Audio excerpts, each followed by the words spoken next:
एहतजाज के दौरान शरपसंदों की गाड़ी से कुचलकर शहीद होने वाले रेंजर्स अहलकारों की नमाज जनाजा चकलाला गैरिजन में अदा कर दी गई। वज़ीर-ए-आज़म शहबाज शरीफ और army chief general Syed Asim Munir की शिरकत। नायब वज़ीर-ए-आज़म इसहाक डार, वज़ीर दाखिला, वज़ीर इत्तलात और दीगर हुकाम भी शिरकत हुए।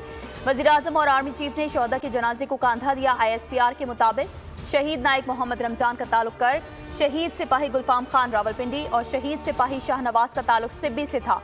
शोहदा के जज्दे खाकी आबाई इलाकों को रवाना कर दिए गए, जहां उन्हें फौजी एजाज के साथ सुपुर्द खाक किया जाएगा।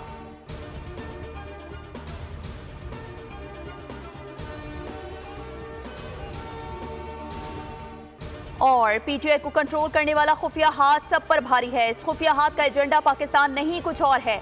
वफाकी वज़ीर दाखिला मोहसिन नकवी का बड़ा इंकशाफ। कहा, PTI लीडरशिप ये तमाशा नहीं चाहती, लेकिन असल फसाद की जड़ खुफिया हाथ है। गुज़िश्ता रात हमसे PTI ने संगजानी जाने पर इत्तेफाक किया, हमसे संगजानी के रास्ते खुलवाए। मुजाहिरीन की तरफ से आंसू गैस के शेल बरसाए जा रहे हैं, जो उन्हें KP हुकूमत ने फराहम किए।